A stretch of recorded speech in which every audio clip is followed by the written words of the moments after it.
আসসালামু আলাইকুম। আমি SP160 ইউজার। আমার গাড়ির বয়স প্রায় 1 মাস হতে যাচ্ছে। আমার গাড়ি চালানো হয়েছে 578 কিলোমিটার। আমি যেদিন গাড়ি কিনেছিলাম সেদিনের সেই ভিডিওটা আপনারা ইউটিউবে পাবেন। তাছাড়া বলি, ওই দিন আমি ভরেছিলাম 1000 টাকার তেল। তাতে প্রায় 4টা দাগ উঠেছিল। ওখান থেকে বাড়ি আসতে আসতে 3 দাগে নেমে এসেছিল, অর্থাৎ 3 দাগই তেল ছিল। দ্বিতীয়বার আমি যখন তেল ভরেছিলাম তখন একদম ফুল উঠেছিল। প্রথমবার তেল আমার 1 ঘাট ছিল তখন আমি তেল ভরেছিলাম। এই 1 ঘাট থাকা অবস্থায় আমার দ্বিতীয়, তৃতীয়, চতুর্থ, পঞ্চম, ষষ্ঠ ঘাট এইগুলো ফিল হয়েছিল 8.5 লিটার মতো, 8.5 লিটারের কাছাকাছি প্রায় ধরেছিল। অর্থাৎ প্রথম যে 1 ঘাট, এই ঘাটে কতটুকু তেল থাকে সেটা সঠিক জানি না, তবে এই গাড়িটা যদি 13 লিটার তেল ধরে তাহলে 8.5 থেকে প্রায় 4 লিটার মতো। প্রথম ঘাটে আমার মনে হয় 3 থেকে 4 লিটার তেল থাকে। কয়েকদিন হচ্ছে এই 2 ঘাটে তেল রয়েছে। তারপরে আমার মোটামুটি 150 কিলোমিটার চালানো হয়ে গেছে।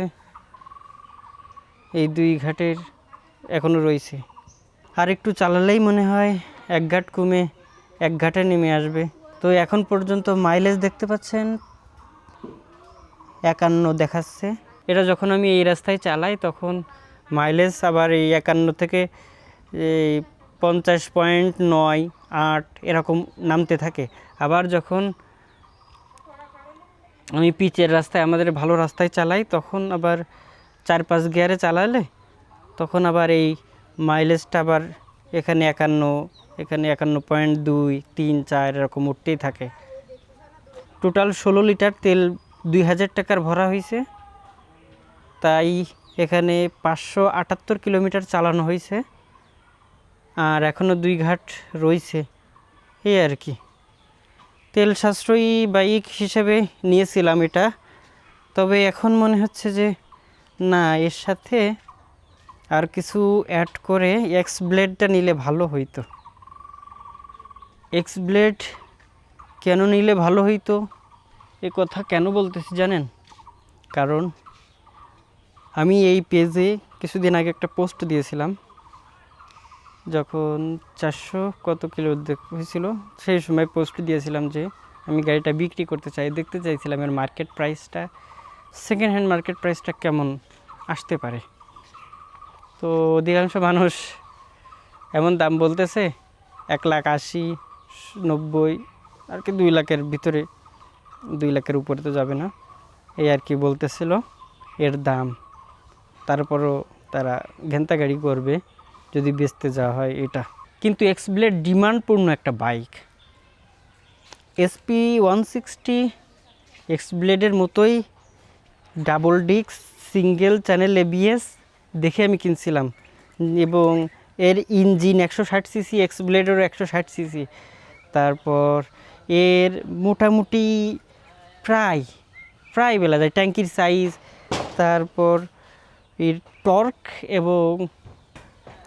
আর একটা কী বলে যেন, এটা হচ্ছে এক্স ব্লেডে 8000 আর এতে হচ্ছে 7500। এখানে পিছায়ে, অর্থাৎ রেডি পিক আপ, হুট করে টান দিয়ে এক্স ব্লেড দ্রুত বের হয়ে যাওয়া যাবে, তার থেকে একটু কম। কিন্তু এতে যা রয়েছে তাই তো আমি এই পাওয়ার নিয়ে পারবো না, ঠিক আছে, কিন্তু এর ডিমান্ড মার্কেটে খুবই কম। এক্স ব্লেডের ডিমান্ড অত্যন্ত বেশি থাকার কারণে SP160 যারা নিতে চান, যদি এমন চিন্তা থাকে যে আপনি ওই বাইকটা ব্যবহার করতেছেন, যা আছে ঠিক আছে আলহামদুলিল্লাহ, কিনলাম ওই অবস্থায় ব্যবহার করব, কখনো বিক্রি করব না, যদি বিক্রি করতে চান সেক্ষেত্রে কিন্তু দাম কম পাবেন SP160, কারণ এর ডিমান্ড নাই। এক্স ব্লেড চাইলে এক্স ব্লেডটা নিতে পারেন। কেন? কারণ হচ্ছে ওর ডিমান্ড আছে। আপনি যদি কিছুদিন চালায় বিক্রি করেন তাও ভালো একটা প্রাইস আপনি পাবেন। যেমন FZ এর ভার্সন 2, ওটার ডিমান্ড বহুল একটা বাইক এখন পর্যন্ত 2015 সাল থেকে এই পর্যন্ত খুবই ডিমান্ড বহুল একটা বাইক।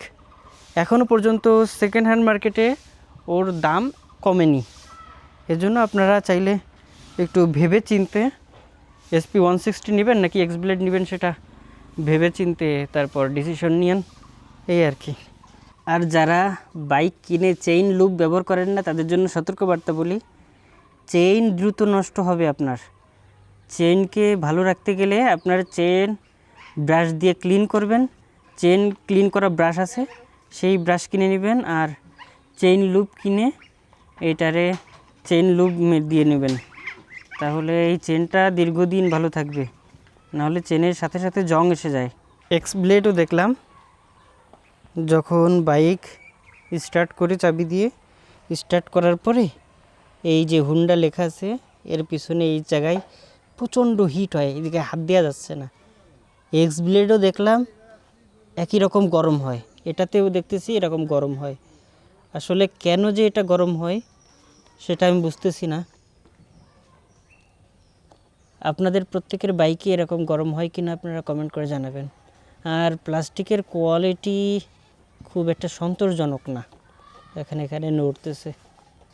আচ্ছা, অনেকের বাইকে তো ট্যাঙ্কে জং আসে, নতুন বাইক, তারপরেও আমারটা দেখি 1 মাস হয়েছে এই অবস্থায় ট্যাঙ্কে কোনো ধরনের মরিচার কিছু দেখতে পাচ্ছি না, কারণ 2বার তেল ভরছি।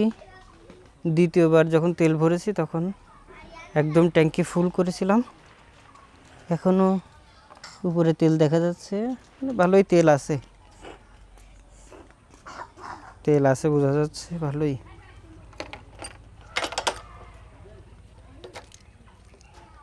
এখনও মনে হয় 200 কিলো এই অবস্থায় চালানো যাবে, যতটুকু তেল আছে তা দিয়ে।